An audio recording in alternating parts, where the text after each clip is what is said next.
An early start for noctilucent clouds presented by Science at NASA.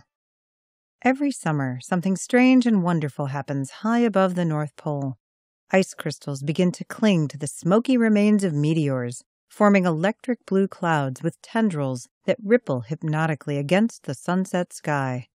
Noctilucent clouds, also known as NLCs, are a delight for high-latitude skywatchers, and around the Arctic Circle their season of visibility is always eagerly anticipated. Newsflash! This year NLCs are getting an early start. NASA's AIM spacecraft, which is orbiting Earth on a mission to study noctilucent clouds, started seeing them on May 13th. The 2013 season is remarkable because it started in the Northern Hemisphere a week earlier than any other season that AIM has observed, reports Cora Randall of the Laboratory for Atmospheric and Space Physics at the University of Colorado. This is quite possibly earlier than ever before.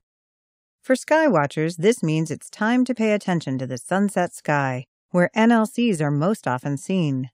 An early start could herald brighter clouds and wider visibility than previous years. Noctilucent clouds were first noticed in the mid-19th century after the eruption of supervolcano Krakatoa. Volcanic ash spread through the atmosphere, painting vivid sunsets that mesmerized observers all around the world. That was when the NLCs appeared. At first, people thought they must be some side effect of the volcano, but long after Krakatoa's ash settled, the noctilucent clouds remained. They've been with us ever since, says Randall. Not only that, they're spreading. When AIM was launched in 2007, the underlying cause of NLCs was still unknown. Researchers knew they formed 83 kilometers above Earth's surface where the atmosphere meets the vacuum of space. But that's about all. AIM quickly filled in the gaps. It turns out meteoroids play an important role in the formation of NLCs, explains Hampton University professor James Russell, the principal investigator of AIM. Throughout the year, meteors disintegrate in the upper atmosphere, leaving behind a haze of smoky debris.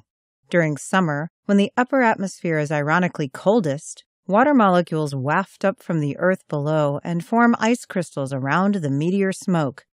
This is what makes noctilucent clouds. Back in the 19th century, NLCs were confined to high latitudes. You had to go to Alaska or Scandinavia to see them. In recent years, however, they've been sighted as far south as Utah, Colorado, and Nebraska. Some researchers believe that the spread of NLCs is a sign of climate change. One of the greenhouse gases that has become more abundant in Earth's atmosphere since the 19th century is methane. When methane makes its way into the upper atmosphere, it is oxidized by a complex series of reactions to form water vapor, says Russell. This extra water vapor is then available to grow ice crystals for NLCs. The early start of the 2013 season appears to be caused by a change in atmospheric teleconnections. Half a world away from where the northern NLCs are forming, strong winds in the southern stratosphere are altering global circulation patterns, explains Randall. This year, more water vapor is being pushed into the high atmosphere, where NLCs love to form, and the air there is getting colder. All of this has come as an interesting surprise for us, notes Russell. When we launched AIM, our interest was in the clouds themselves, but now NLCs are teaching us about connections between different layers of the atmosphere that operate over great distances. Our ability to study these connections will surely lead to new understanding about how our atmosphere works. This year, researchers get a head start. Noctilucent clouds are back, earlier than ever. For more news from the edge of space, visit science.nasa.gov.